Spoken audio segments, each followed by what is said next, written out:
박수로. 안녕하십니까.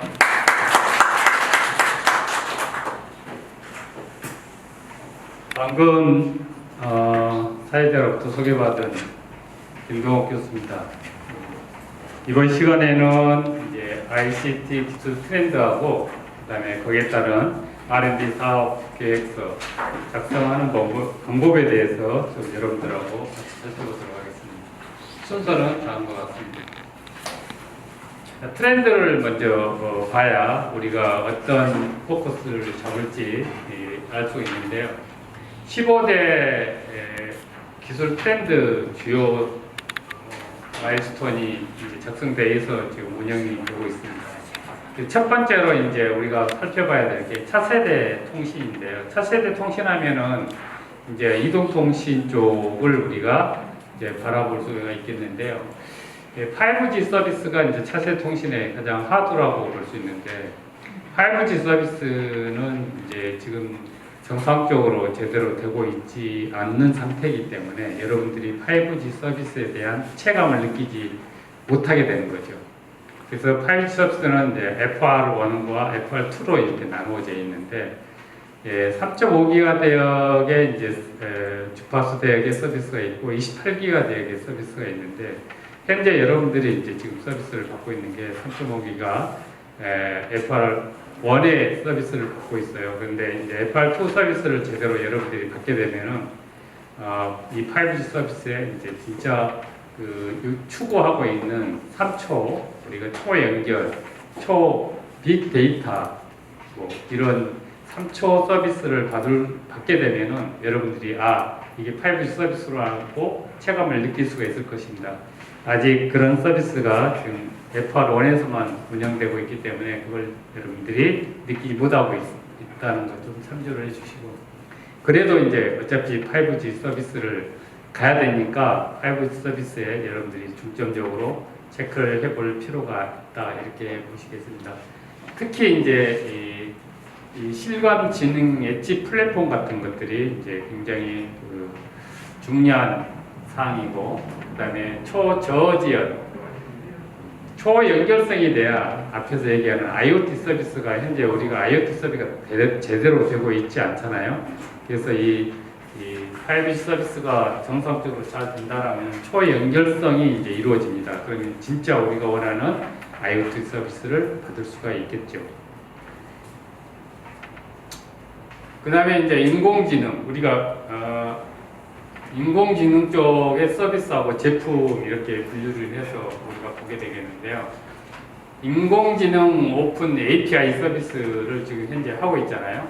이런 쪽에서 우리가 관점을 보시고 이제 거기에 따른 제품이 어떤 제품들이 있을 것인지, 특히 이 컨텐츠 자동 생성 소프트웨어라든가 아니면은 의리 영상 분석 소프트웨어 이런 쪽에 많은 분야가 집중적으로 이제 투자가 되고 있고, 그런 부분들을 여러분들이 좀 생각해 두셔야 될 것 같습니다. 그 다음에 이제 그 다음으로는 빅데이터죠. 그러니까 인공지능 빅데이터, 가장 하드의 차세대 통신 서비스의 컨텐츠들이 이루어지게 되겠는데요. 이 빅데이터 서비스에 이제 이것도 서비스하고 제품 분류를 이렇게 구분되어 있습니다. 그래서 빅데이터 공유 서비스, 이게 이제 가장 초점을 맞춰서 하고 있고, 그 다음에 이제 다양한 데이터의 통합 제공 서비스 쪽으로 가고 있기 때문에 거기에 따른 이제 제품들에 대해 엣지 분석 플랫폼이라든가 이런 소프트웨어, 이런 부분들을 여러분들이 이제 관심 있게 봐야 될 것 같고, 거기에 따른 이제 멀티 모델 통합 관리 시스템이라든가 아까 앞에서 설명한 회사들, 그런 회사들이 이제 이런 쪽에 해당되겠는데, 이런 쪽에 관심을 보고 여러분들이 이 사업 구상이나 아니면 R&D 과제를 신청할 때 이런 쪽을 해야 선정될 가능성이 높지, 기존에 있는 이런 서비스라든가 제품을 가지고 제안을 하게 되면은 거의 될 수가 없다 이렇게 보시면 될 것 같습니다. 그 다음에 이제 소프트웨어인데요. 이제 소프트웨어도 지금 대부분이 하드웨어적인 부분들이 없어지면서 소프트웨어적으로 모든 것을 처리를 하게 됩니다. 그러니까 우리가 이제 하드웨어적인 것들은 가장 이제 변화가 심한 것들이 이제 서버라든가 이런 쪽은 전부 다 하드웨어적인 거잖아요. 근데 서버도 일단은 전부 다 없어지고 소프트웨어적인 서버를 운영을 하기 때문에 하드웨어적인 이런 그 서버라든가 이런 운영하려면 여러 가지로 거기에 부수적으로 들어가는 비용, 관리비, 유지보수비 이런 것들이 굉장히 많이 이제 차지하기 때문에 소프트웨어로 전환되게 되면 그런 부분들이 없어져요. 그리고 플렉시블하게 우리가 관리할 수 있는 그런 장점을 가지고 있기 때문에 하드웨어적인 서버 같은 것들이 이제 빠르게 없어지고 있죠. 다 소프트웨어적으로 처리를 하고 있기 때문에 그런 부분들을 우리가 좀 관심 있게 봐야 될 것 같습니다. 이제 스마트 시티 플랫폼 서비스를 이제 본격적으로 지원을 하고 있는 거죠. 국가에서는 이 부분을 여러분들이 좀 관심 있게 보시고 여기에 따른 플랫폼 제품들에 대한 것들 이런 부분들을 여러분들이 조금 관심 있게 봐야 될 것 같습니다. 특히 이제 기업 지식 관리 소프트웨어라든가 여기 비휘발성 컴퓨팅 소프트웨어 이런 쪽이 이제 집중적으로 투자가 되고 있습니다.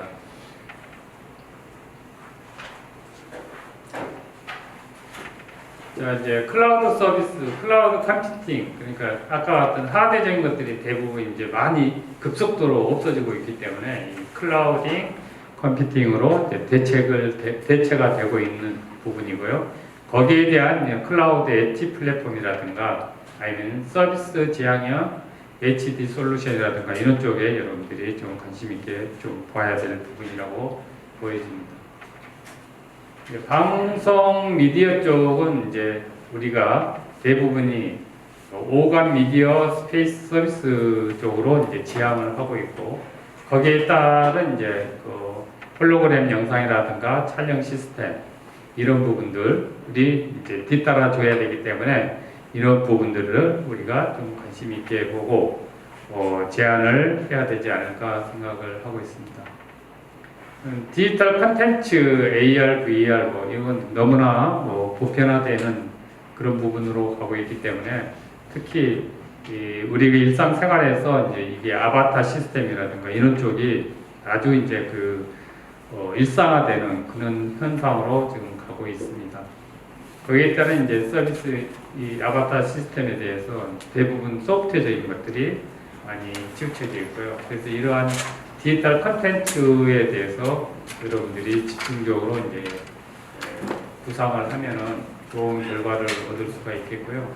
자율주행차 같은 경우는 이제 우리가 자율주행차 하니까 그냥 자율주행차 되겠지 하지만 자율주행차가 되려면 여러 가지 그 조건들이 필요해요. 그래서 자율주행차는 레벨 3까지는 아무 문제 없이 자율주행차가 진행이 되겠지만 레벨 4 단계에 가면은 거의 이제 불가능한 건 아닌데 가능성이 굉장히 떨어진다. 그러면은 그 떨어지는 부분들을 어떻게 해결해 줘야 될 것인지 그런 부분들은 좀 시간이 필요해요. 그러니까 레벨 3까지는 아무 문제 없이 바로 진행이 되는데 레벨 4부터는 여러 가지 제한적인 사항들이 많기 때문에 그게 언제 될지 그거는 우리가 좀 두고 봐야 될 것 같고 지금 바로 되는 거는 쉽지 않다. 그래서 레벨 4로 가기 위해서는 통신사업자에서 해줘야 될 사항들이 많이 있기 때문에 통신사업자가 얼마만큼 빨리 그런 부분들을 해결할 수 있느냐 이거에 따라서 레벨 4를 갈 거냐 안 갈 거냐 이런 부분들이 이제 결정이 되는 거죠. 그러지만은 자율주행차는 이제 관심이 많잖아요. 대부분 이제 지금까지 휘발유나 경유 자동차들이 전부 다 전기 자동차로 가고 전기 자동차로 가면서 자율주행차로 다 가는 게 이제 초점이 맞춰져 있어 가고 있는 그런 아이템이다. 이런 부분들 대부분 이쪽 자율주행차 쪽은 이제 금액들이 R&D 금액이 크기 때문에 관련된 이 분야에 관련된 일을 하고 있는 회사는 괜찮을 것 같은 생각이 듭니다. 이제 IoT 서비스가 이제 우리가 지금까지 들었던 IoT 서비스는 제대로 되고 있지 않잖아요. 그래서 이제 5G 서비스가 본격적으로 이제 네트워크가 구성되고 이런 부분들이 정상적으로 서비스가 된다고 하면은 IoT 서비스가 본격적으로 이루어질 것입니다.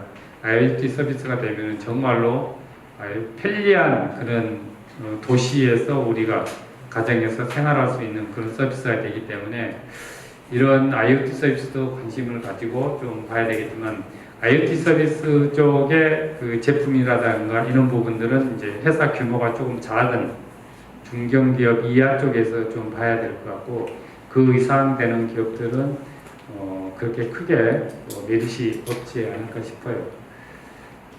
그 다음에 이제 스마트 시티, 이 스마트 시티는 이제 중견기업 이상들이 좀 초점을 보고 해야 되는 부분이고요. 이 스마트 시티는 지금 본격적으로 각 시도에서 추진을 하고 있기 때문에 지금 부산하고 대구하고 가장 빨리 지금 대전하고 추진되고 있는데 이런 부분들도 굉장히 그 중견기업 이상 되는 기업들에서는 밸류가 크기 때문에 관심을 가지고 이런 쪽도 생각을 해볼 필요성이 있을 것 같아요. 특히 이제 이거 도시명 무인 셔틀이라든가 아니면 이 제품으로 쓰는 IoT 플랫폼 이게 이제 이루어져야 되기 때문에 그 다음에 지능형 영상인식이라든가 이런 부분들이 이제 거기에 따른 뒷받침되는 제품들의 개발이 되겠죠. 그래서 지금 이런 부분들은 이제 쭉 보고 있는데요. 블록체인은 그동안에 너무 이제 말이 많았고 또 실질적으로 우리가 느끼지를 못하고 있고 또 기업들이 이제 한정된 기업들이기 때문에 여러분들이 접근하기가 좀 힘들 거예요. 블록체인.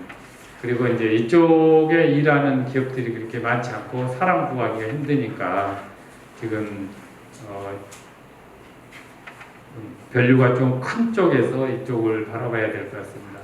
그래서 이제 특히 이 공공 블록체인 플랫폼이라든가 이런 부분들이 이제 서비스가 본격적으로 이루어지게 되면은 이런 제품들에 대한 뒷받침이 돼야 되겠죠. 다중 AI 백신이라든가 가장 이제 대표적인 것들이 이제 이런 백신이 따라줘야만이 이제 이런 서비스가 원활하게 될 것입니다.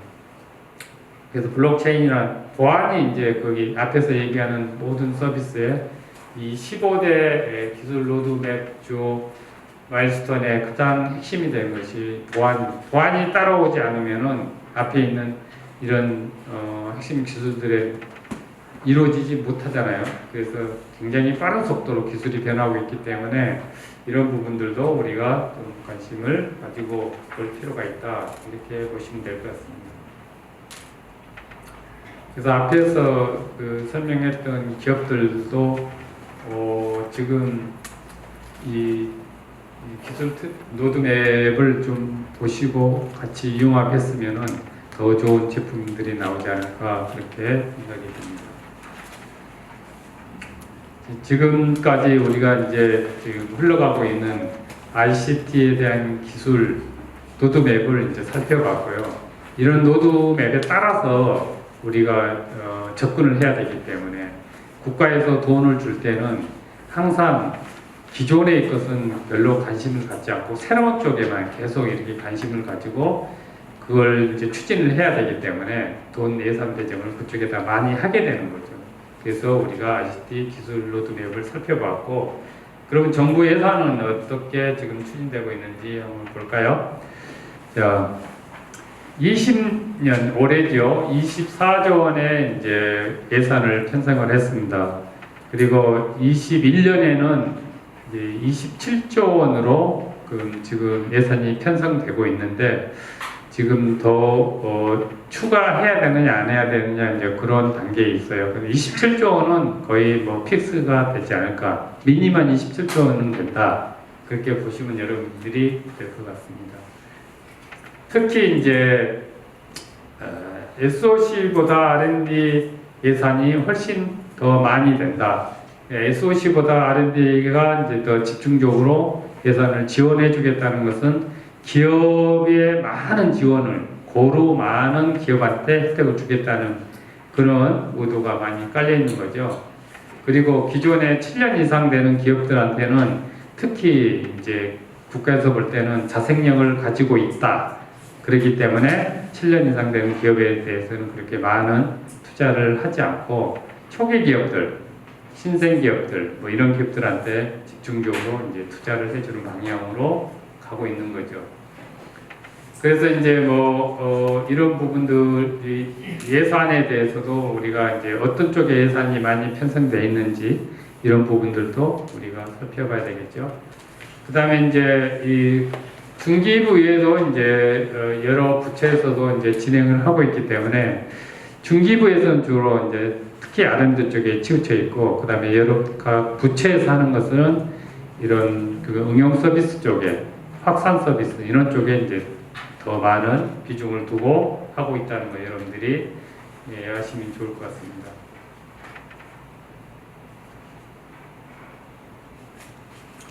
그다음에 이제 초기 기업들에 대해서는 올해 기준으로 하면은 이제 16개 부처에서 한 90개 정도 사업을 진행을 하고 있습니다. 그래서 이런 부분들이 초기 기업이라고 하면은 이 부처에서 하는 90개 정도 이제 큰 테마가 90개지 90개 밑에는 수백 개가 되겠죠. 그래서 이런 부분들 관심 있게 여러분들이 보시면 되겠고요. 그 다음에 이제 핵심 분야에 대한 꼴표로 비대면 스타트업이라든가 이런 기업들이 좀 많이 지원되고 있는 것 같습니다. 이런 지금 비대면 스타트업 기업들한테 지원되고 있는 것들은 원래 예정되어 있던 그 책정되어 있던 예산에서 하는 것보다도 추가 예산이라든가 전용 예산이라든가 이런 쪽이 많이 이제 배정이 되고 있습니다. 이제 중기부에서는 지역별로 이제 이렇게 이 1조 8천억을 지원하겠다라고 먼저 이제 지역별로 이렇게 배정을 해놨어요, 돈을.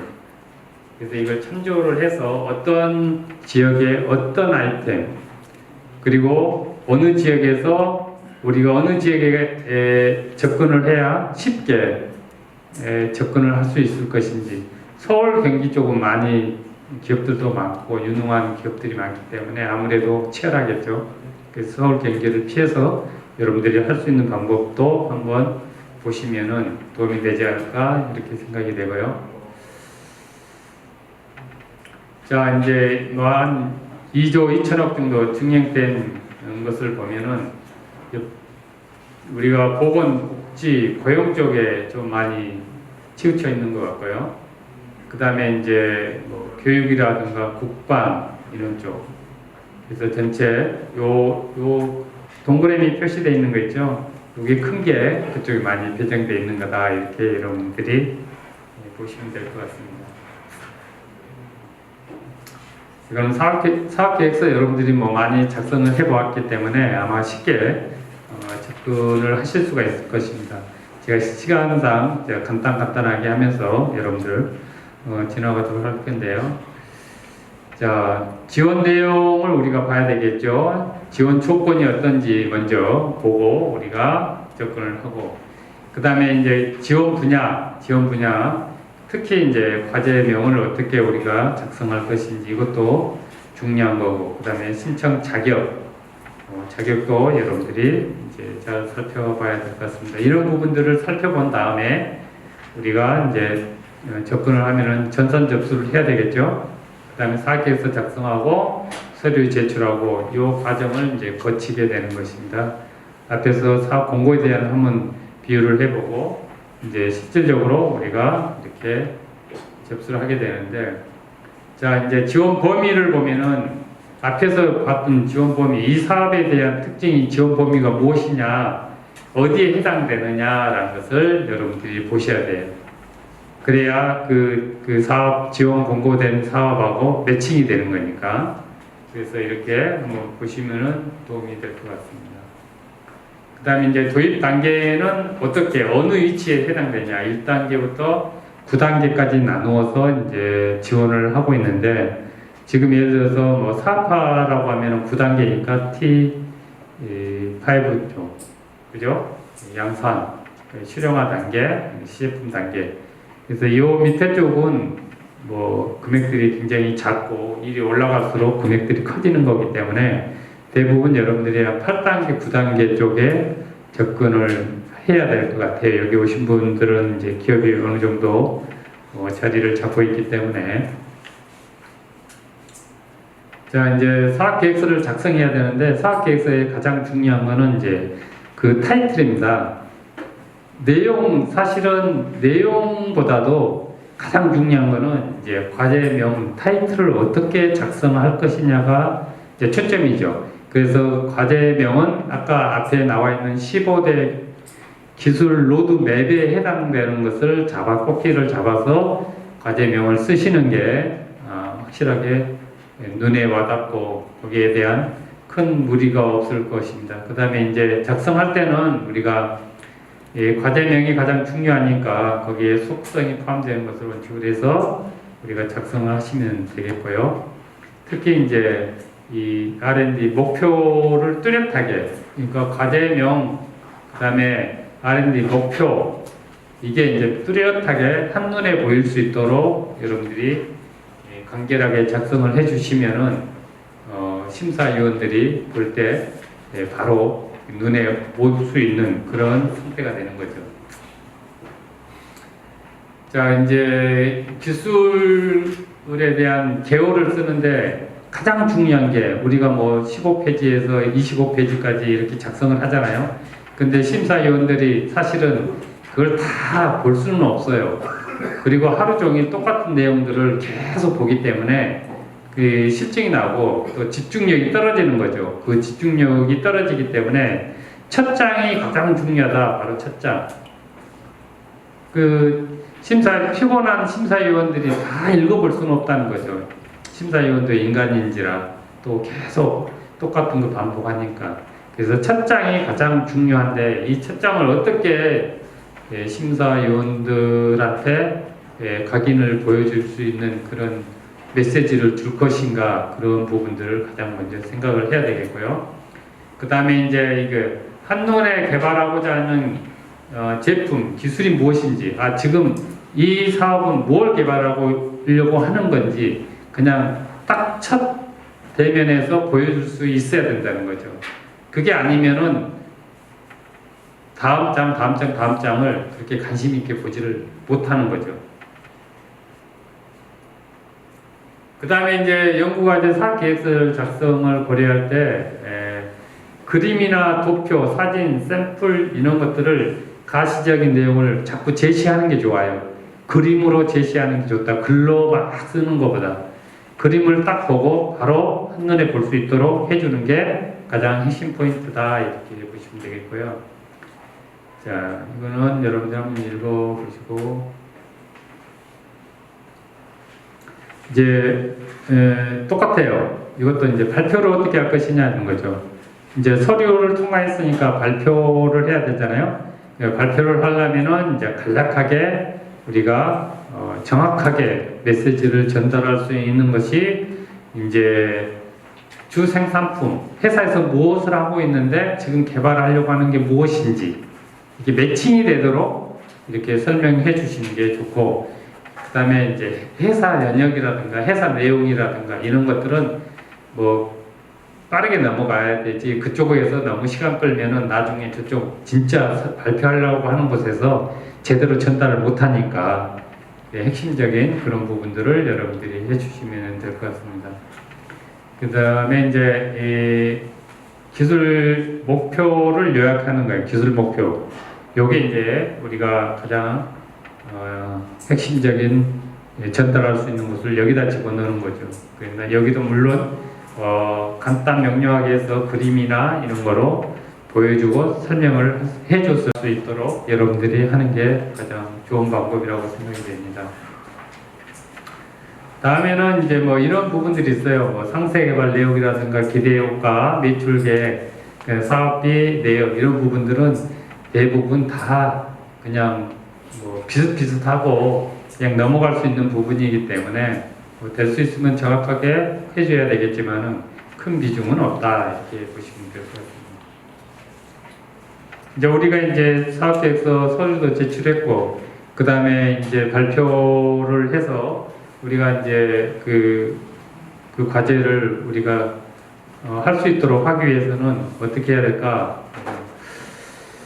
우리가 이제 사업 계획서를 요약한 발표 자료를 만들어야 되는 건데, 여기에는 대부분 이제 참석 인원이 3명이나 4명이 같이 들어가잖아요. 그 사업 총괄 책임자라든가 아니면 그 부수적인 각 분야의 전문가들이 이제 여러분들이 대동하고 같이 가서 발표를 할 것인데, 이때 발표자가 모든 걸 다 하는 것도 좋아요. 그래서 만약에 어려운 질문이 나왔을 때는 그 전문가한테 빨리 토스를 해서 그 전문가가 바로 할 수 있도록 그렇게 해주시는 게 좋아요. 모르면 솔직하게 모르겠다, 알면은 정확하게 아는 부분을 설명을 해줘야 되지, 그냥 모르는 것을 자기가 모든 걸 다 설명을 하려고 하면은 괜히 오해를 살 수가 있어요.